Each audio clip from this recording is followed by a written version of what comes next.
The human brain is believed to have three parts. The innermost part is called the R complex or the reptilian brain. This part of the brain is responsible to keep you alive. This is the oldest brain ever discovered and is seen in reptilians. This part of the brain only understands defense and attack. It controls your heart and the lungs, and it has no feelings. Then come the limbic system and the neocortex brains. While the neocortex brain is responsible for analytical thinking and logic and is only seen in human beings, the limbic system is seen in mammals. And this is responsible for most of the feelings and the emotions that you experience. Emotions are beautiful. The emotion of joy, the emotion of fear, the beautiful emotion of awaiting a treasure, a hope, the emotion of anticipation, the emotion of love, the emotion of gratitude, trust, concern, sorrow, or just another tantrum. Every emotion is beautiful, isn't it? Wait. Is every emotion really beautiful? There's one emotion that you wished you never had. This doesn't only harm you and your surroundings, but also takes the humanity away from you. This is the moment when you just can't take what happened to you. You don't want to react. You don't want to harm anyone. You want to calm down and think, but you just can't control your anger anymore. You don't know what you're saying, you don't know what you're doing. Even before you realize, your reptilian brain has taken control of rest of your brains. And now, all you can think of is to defend yourself and attack.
Hey, what's up?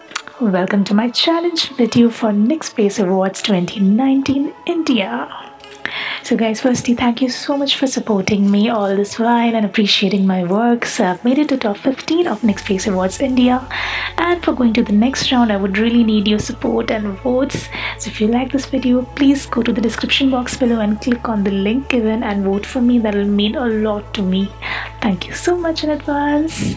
Back to the tutorial. So what you see happening in the background is we are painting the brain on the hand. So just in case you didn't notice, the brain shown in the beginning of the video was painted on hand. I'm sure by now you know.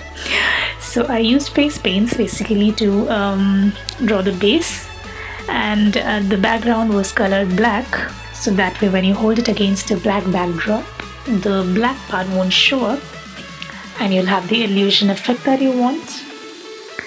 So I finished the look with my favorite Epic ink liner by NYX, and I always call this my favorite because of the precision that it gives.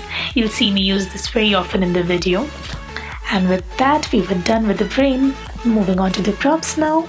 So the headpiece had two parts. The first part was really simple, as you can see, and the second one required a lot of work. So for that, I cut out a foam sheet for the base and then I glued it on to a hairband.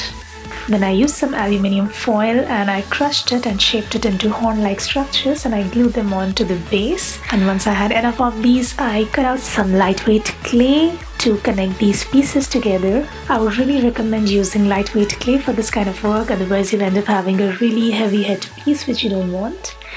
So I finished this off with a few small horns throughout the headpiece. So with that, I was looking kind of cute at this stage, but I didn't want it to look cute. So I sprayed some dark green color and I added a few more shades of green throughout to make it a little more reptile-ish. And after multiple coats, it finally started looking the way I wanted. Now for the prosthetics, I used a mannequin head, and using some sculpting clay, I pressed against the face to get an impression of the facial features. Then using a knife, I carved out the eyebrows. And then using clay tool, I made these small holes throughout the surface. Well, if you don't have these fancy tools, don't you worry, you can always use the rounded edge of your favorite lip liner and it works equally well, trust me. I repeated the steps for the other piece and I allowed the cast to dry overnight. The next morning, I applied a thin coat of liquid latex and then I let it dry before I could apply the next layer. I have a little tip here, so if you want, you can cover your brush with a plastic wrap to avoid your brush getting spoiled in liquid latex. I always do that. Once it was dry, it looked like this and I slowly peeled out the latex. It was quite a delicate structure because of all the holes it had, so I was very slow and careful. I dusted some translucent powder on both the surfaces so that the latex doesn't stick onto latex and create a mess. Then I cut through the eye hole for ease of application because that way it would fit better. I'll show you what I mean in a moment.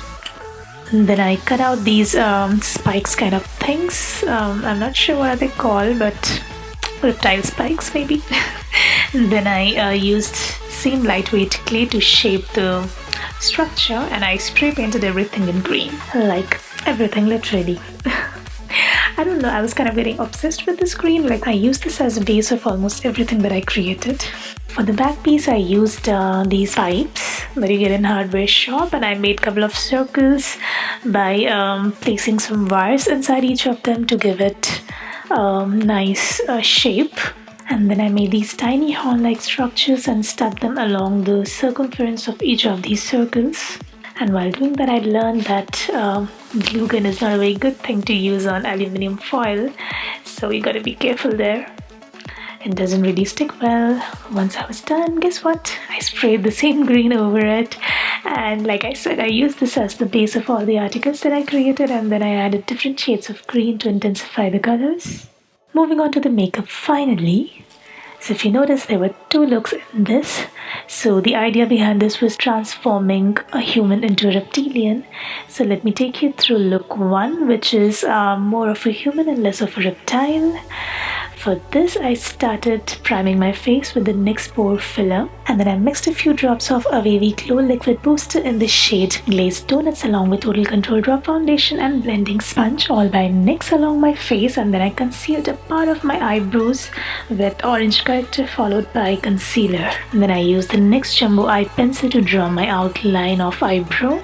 I know I'm running through the tutorial, but I want to finish it within the time limit. So following that, I used the NYX eyeshadow base and skin along with this beautiful palette by NYX, and I used the pink to highlight the main eye look just under the eyebrow. And then I use this white base by NYX to draw a line very close to the lash line, and I open the eyelid to get a guideline for the crease. And then once I fill the crease, I applied yellow from the same palette and I contoured the eye. Back to my Epic ink liner, which is my favorite. I drew this dramatic eyeliner look that I had in mind. And like I said, it gives a beautiful precision, so I played with it the way I wanted.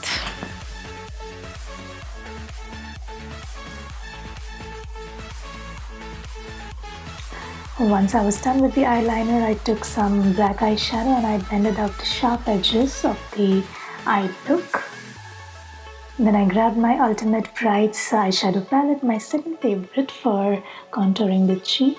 I mainly used purple and pink for this. Then I wiped off all the makeup from the other side of my face and I stuck these prosthetics using liquid latex. I used hairdryer to quickly dry them, and now you probably understand why I cut through the eye hole so that I can fit them well around my eyes. And then using my Stay Matte But Not Flat foundation by NYX, I blended out the edges. Now for the lips, I used the Sweat Cream lipstick by NYX in the shade Pink Lust, and then using my Epic ink liner, I made a few more freehand lines on my shoulder and forehead. And then finally I added this beautiful shimmer down lip veil in the shade What the Punk to add a touch of sheen on the lips. And as always, I finished the look with setting spray by NYX.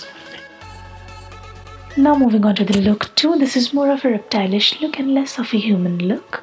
For this one, I concealed the complete eyebrow with orange corrector followed by concealer and setting powder. And then using my NYX Jumbo Eye Pencil, I drew a similar eyebrow as that of the previous look with a little more detailing this time.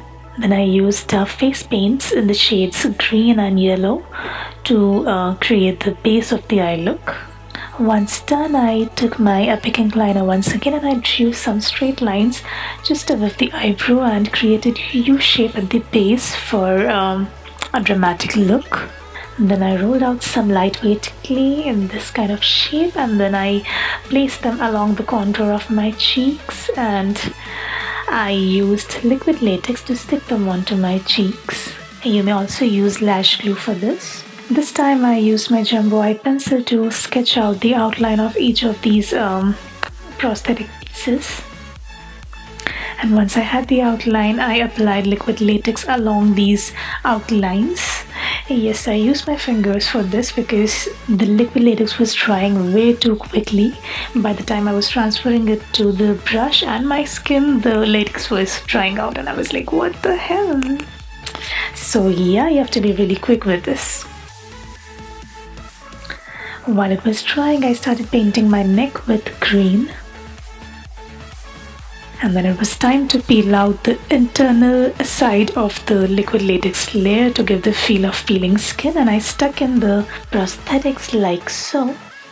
And grabbing the Epic ink liner once again to finish the eye look.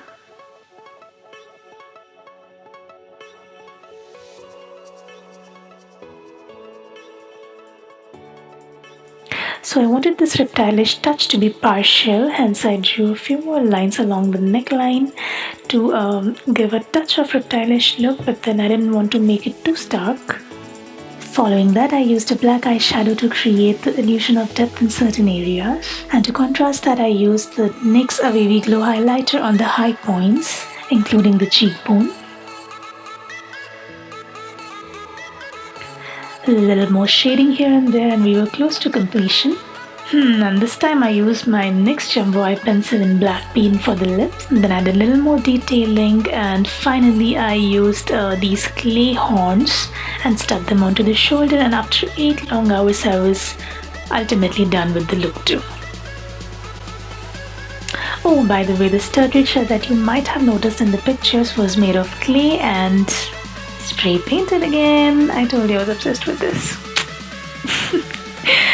Thank you so much for watching, guys. I really look forward to your support through votes, and I really hope you appreciate my hard work. Thank you so much once again for watching and for being there. Till we meet again, take very good care of yourself and keep smiling.